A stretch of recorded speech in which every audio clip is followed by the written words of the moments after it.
नमस्कार दोस्तों, हर्षित द्विवेदी एजुकेशन में आपका स्वागत है। मेरा नाम है विनीत सागर। आज हम डिस्कस करेंगे पैरोल के बारे में। देखिए, पैरोल शब्द आपके लिए नया नहीं होगा। आपने अक्सर मूवीज़ वगैरह में सुना ही होगा पैरोल के बारे में। आपको इतना तो पता होगा, parole is related to prison और प्रिजनर्स। देखिए, प्रिजनर्स को जेल से टेम्पररली बाहर निकलने के लिए पैरोल की फैसिलिटी है। अब ये पैरोल कोई एक पर्टिकुलर प्रिजनर को देना है नहीं देना है, ये पूरी डिसीजन अथॉरिटी के पास है। वही डिसाइड करेंगे इन्हें देना है नहीं देना है। तो आज इस वीडियो में हम पैरोल के बारे में थोड़ा डिटेली जानने की कोशिश करेंगे। इसके प्रोविजंस क्या क्या है, कब कब दिया जा सकता है, कितने टाइम के लिए दिया जा सकता है, इसके रिगार्डिंग सुप्रीम कोर्ट रूलिंग्स क्या क्या है, वो सारे हम डिस्कस करेंगे, जितने भी आपके एग्जामिनेशन पर्सपेक्टिव में इंपॉर्टेंट है।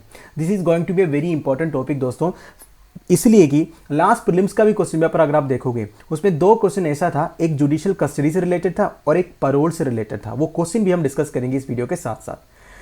तो आगे जाने से पहले लेक्चर पर लाइक का बटन, चैनल को अब तक शेयर एंड सब्सक्राइब नहीं किया हो तो कर लीजिएगा। हमें सपोर्ट करने के लिए आप चैनल के मेंबर बन सकते हो ज्वाइन बटन के थ्रू।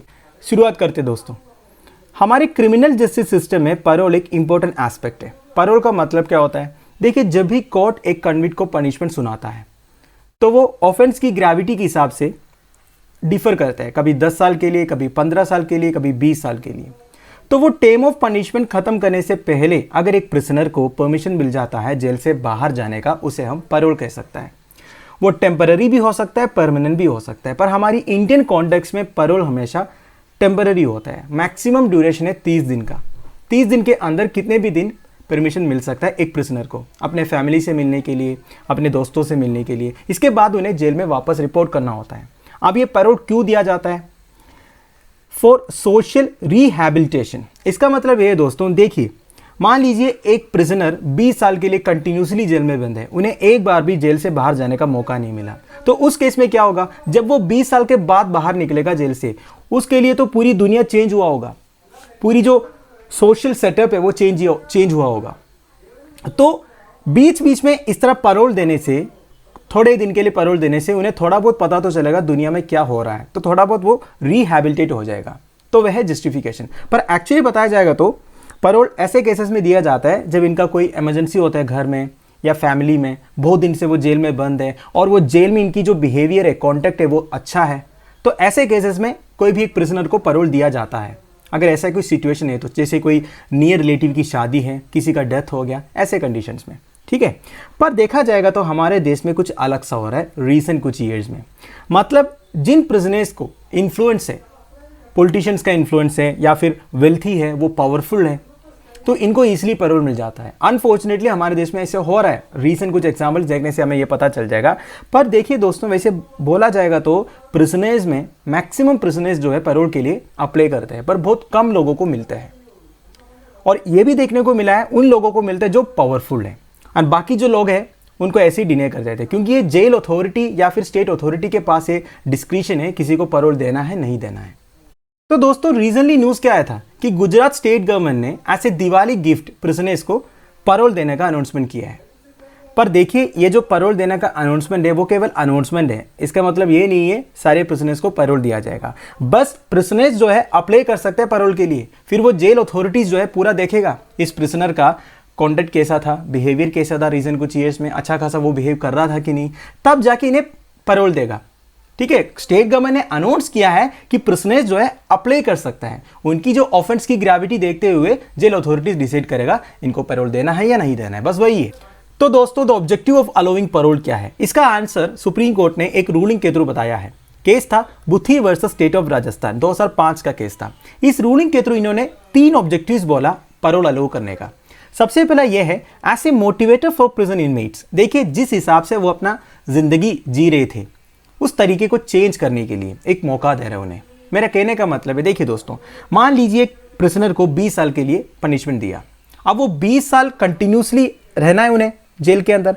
अगर बीच बीच में या 5 साल या 6 साल में एक बार इन्हें अगर 10 दिन के लिए पैरोल दिया जाएगा, उन्हें यह फर्क पता चलेगा बाहर कितना अच्छा है, अंदर कितना बुरा है।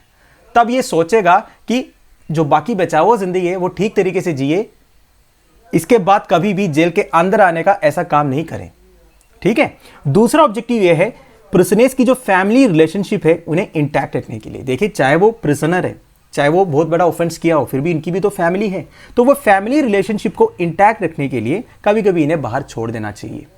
तीसरा यह है assist the offenders in gradually assimilating into society, ये मैंने आपको पहले ही बता दिया था। सोसाइटी रिहैबिलिटेशन करने के लिए मतलब 10 साल या 15 साल बाद जब इन्हें बाहर छोड़ा है उन्हें थोड़ा बहुत पता चलेगा कि सोसाइटी में क्या हो रहा है, क्या चेंजेस आया है। तो ये भी एक ऑब्जेक्टिव है पैरोल अलाउ करने का। अब दोस्तों एप्लीकेशन इन इंडिया में पैरोल रूल्स को गवर्न करता है 2 एक्ट, एक है प्रिजन एक्ट ऑफ 1894, दूसरा है prisoner act of 1900। Basically parole से रिगार्डिंग जितने भी प्रोविजंस है, गाइडलाइंस है, ये सारे आपको इन 2 एक्ट में मिल जाएगा। Each state has its own set of parole guidelines. देखिए इंडिया में हर स्टेट का पैरोल रूल्स एंड गाइडलाइंस अलग अलग है। ऐसा नहीं कि बहुत ज़्यादा फर्क है, थोड़ा बहुत फर्क है हर स्टेट की पैरोल रूल्स एंड गाइडलाइंस में। यही स्टेटमेंट लास्ट ईयर प्रीलिम्स में पूछा गया था, ठीक है। एंड फरलो, अब ये फरलो क्या है? देखिए पैरोल जैसे प्रिजनर्स को जेल से बाहर निकलने का एक फैसिलिटी है फरलो। पैरोल एंड फरलो में थोड़ी बहुत सिमिलरिटीज़ है एंड डिस्टिंक्शन भी है। वो क्या है मैं आपको सबसे पहले बता देता हूँ। देखिए सुप्रीम कोर्ट ने अलग अलग रूलिंग्स में, जैसे state of Maharashtra versus Suresh Pandurang, state of Haryana versus Mohinder Singh, ये सब जजमेंट्स के थ्रू ये बताया है क्लियरली कि what are the distinction between parole and furlough. मैं आपको बता देता हूँ, वेरी सिंपल है। देखिए पैरोल एंड फरलो दोनों जो है कंडीशनल रिलीज है, मतलब कुछ कंडीशंस के हिसाब से प्रिजनर को बाहर छोड़ दिया जाता है, इन्हें वापस तो आना है। एंड दोनों की ड्यूरेशन देखिए, पैरोल का मैक्सिमम हो सकता है 30 दिन एंड फरलो का हो सकता है 14 दिन। आप देखिए दोस्तों पैरोल जो है शॉर्ट टर्म डिटेंशन में दिया जाता है, जब कुछ ही साल के लिए जेल में बंद है तब पैरोल दिया जाता है। और पैरोल कब दिया जाता है? कोई स्पेसिफिक रीज़न चाहिए, जैसे कि इमीडिएट रिलेटिव्स का डेथ हो गया या फिर फैमिली मेंबर्स की कोई शादी इंपॉर्टेंट फंक्शन है। ऐसे केसेस में जेल अथॉरिटीज़ देखेगा, ऐसा नहीं डायरेक्टली दिया जाएगा। इनकी जो बिहेवियर है रीजन ईयर्स में सही था या नहीं, ये सब देखने के बाद दिया जाएगा पैरोल मैक्सिमम 30 दिन के लिए। वेरास फरलो क्या है? फरलो दिया जाता है लॉन्ग टर्म डिटेंशन में, जब कोई प्रिजनर 14 साल के लिए 20 साल के लिए जेल में बंद है और कंटिन्यूसली बंद है, तब जेल अथॉरिटीज़ क्या सोचेगा, इन्हें कुछ दिनों के लिए बाहर छोड़ देना चाहिए, थोड़ा बहुत सोशल इंटरेक्शन हो जाएगा इनका। तो जेल की जो मोनोटोनी है इसको ब्रेक करने के लिए थोड़े दिन के लिए मैक्सिमम 14 डेज के लिए एक प्रिजनर को बाहर छोड़ दिया जाता है, इसे बोलता है फरलो। समझ गए फरलो एंड पैरोल का डिफरेंस क्या है? एंड इशू कौन करता है? पैरोल ग्रांट करता है डिविजनल कमिश्नर, ध्यान दीजिएगा। एंड फरलो कौन ग्रांट करेगा? जो डीआईजी प्रिजन है, डिप्यूटी इंस्पेक्टर जनरल प्रिजन है, ठीक है। तो फरलो बेसिकली जेल अथॉरिटीज डिसाइड करेगा एंड पैरोल जो है डिविजनल कमिश्नर डिसाइड करेगा, ठीक है। और क्या है?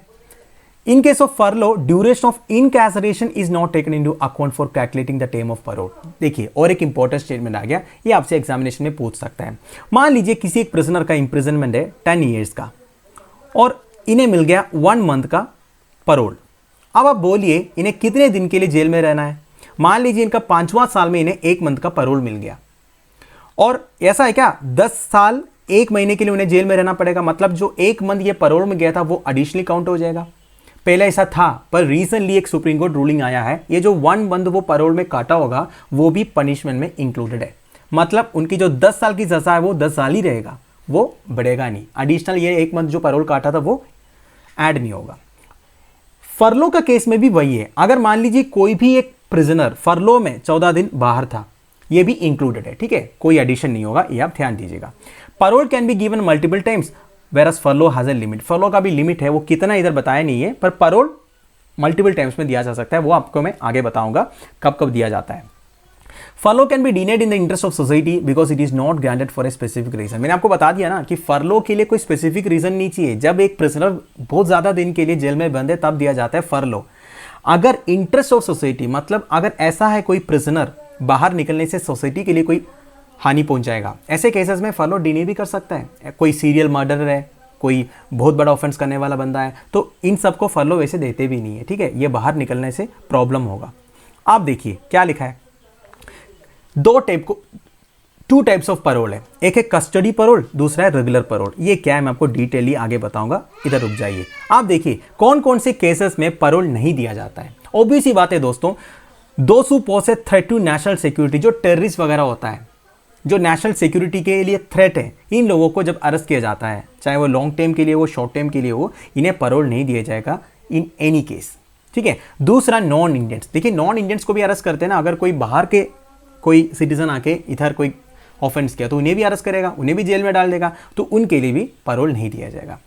अब आप सोच रहे होंगे जो मर्डर करेगा, rape of children, multiple murders, serial murders, इनका क्या है? देखिए इनको भी वैसे देते नहीं है, पर इशूइंग अथॉरिटी के पास है, ये इन्हें दे भी सकता है। ऐसा हिस्ट्री है, इन्हें भी दिया हुआ है। वैसे इन्हें नहीं देना चाहिए, पर इशूइंग अथॉरिटी के पास है कि जो स्टेट गवर्नमेंट है वो सब डिसाइड करेगा कि इन्हें देना है नहीं देना है। अगर 5-6 साल के लिए वो सही कॉन्टेक्ट किया है, उन्हें अपनी गलती का एहसास है, तो दे भी सकता है, ऐसा कोई मना नहीं है, ये बोला जा रहा है। तो समझ गए ना दोस्तों, बेसिकली परोल क्या है, फरलो क्या है, परोल एंड फरलो का डिफरेंस क्या है, किन किन को परोल दे सकता है, किन को नहीं दे सकता है, ये सब ध्यान दीजिएगा। अब दोस्तों types of parole in India कौन कौन सा है। एक है कस्टडी और इमरजेंसी परोल, दूसरा है रेगुलर परोल। अब ये दोनों क्या है देखते हैं। देखिए कस्टडी परोल दिया जाता है ओनली इमरजेंसी सिचुएशंस में, इसलिए इन्हें इमरजेंसी परोल भी बोला जाता है। 2 टाइप के प्रिजनर्स को ये नहीं दिया जाएगा, एक है फॉरेनर्स को, ये मैंने आपको पहले बता दिया था, दूसरा है दो सर्विंग डेथ सेंटेंसेस, जिनका डेथ सेंटेंस है उनको भी नहीं दिया जाएगा इवन इमरजेंसी परोल भी। आप देखिए all persons may be eligible for emergency parole for 14 days for reasons. देखिए 2 रीजन है, एक है death of a family member, जिसमें ग्रैंड पेरेंट्स हो सकता है, father, mother, spouse, son, daughter, brother and sister, इतने क्लोज रिलेटिव्स का डेथ होने से इन्हें इमरजेंसी परोल दिया जाएगा 14 दिन के लिए। इमरजेंसी परोल मतलब कभी भी दिया जाएगा, इसके लिए कोई स्पेशल क्राइटेरिया नहीं है। अगर ऐसे कंडीशन है किसी क्लोज रिलेटिव का डेथ हो गया तब 14 दिन के लिए इमरजेंसी परोल दिया जा सकता है। या किसी की मैरिज है जैसे कि सन, डॉटर, ब्रदर, सिस्टर, इस केस में भी इमरजेंसी परोल दिया जाएगा। और एक बात ध्यान दीजिएगा कि इमरजेंसी परोल कभी भी एक्सटेंड नहीं करेगा, 14 दिन मतलब 14 दिन, 14 दिन के बाद इन्हें वापस जेल में रिपोर्ट करना है। दूसरा है रेगुलर परोल। अब ये रेगुलर परोल मतलब क्या है, देखिए except in exceptional circumstances offenders who have served at least 1 year, 1 साल जेल टाइम कंप्लीट होना चाहिए, they are eligible for regular parole for maximum 1 month. Regular parole मतलब जो नॉर्मल परोल है ना दोस्तों, जो 1 मंथ के लिए मैक्सिमम दिया जा सकता है, ये है रेगुलर परोल। ये बेसिकली अगर परोल मिलना है तो 1 साल का टाइम कंप्लीट होना चाहिए। दूसरा, अगर कोई फैमिली मेंबर का सीरियस इलनेस है जैसे कि father, mother, spouse, son, daughter का, इस केस में दिया जा सकता है। किसी फैमिली मेंबर का डेथ हो गया और ए मेंबर ऑफ फैमिली मैरिज, किसी की शादी है और कन्विक्ट की जो वाइफ है she gives birth to a child, किसी का बच्चा हुआ, बच्ची हुआ, तब दे सकता है।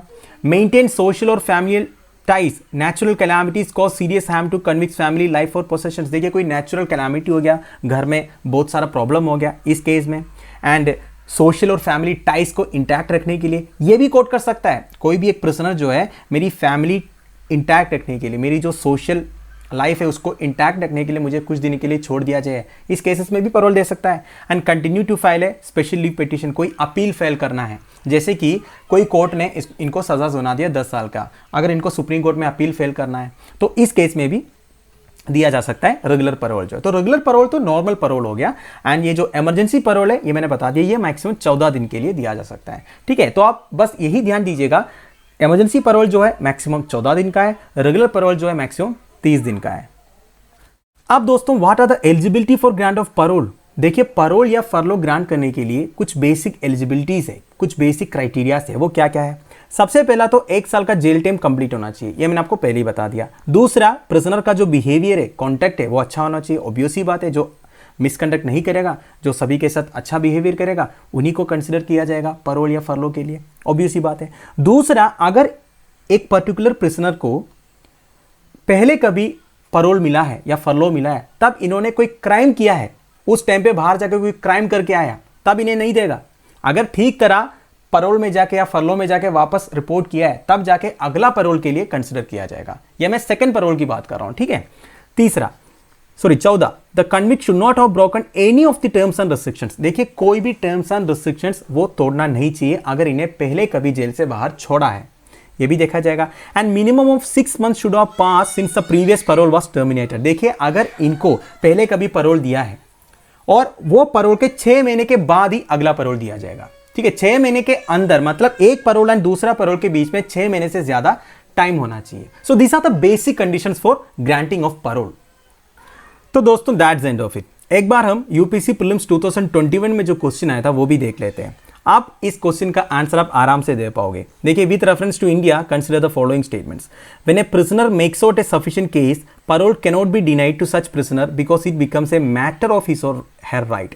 देखिए, ये मैंने आपको पहले ही बता दिया था, ये जो परोल है ये किसी का एब्सोल्यूट राइट नहीं है, ये अथॉरिटी के पास है, इन्हें परोल देना है नहीं देना है। तो कोई ये क्लेम नहीं कर सकता, कोई भी प्रिजनर ये क्लेम नहीं कर सकता कि मेरा राइट है, मुझे परोल दे देना चाहिए। तो ये स्टेटमेंट गलत है।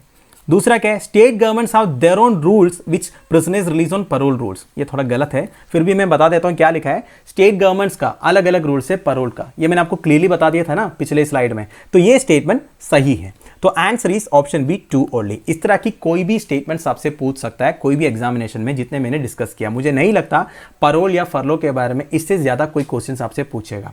मेंस की आंसर राइटिंग में भी आपको ये पर्टिकुलर पीपीटी जो है काम आएगा। लेक्चर की पीडीएफ में आपको टेलीग्राम चैनल में प्रोवाइड कर लूंगा, जिसका लिंक जो है नीचे प्रोवाइडेड है।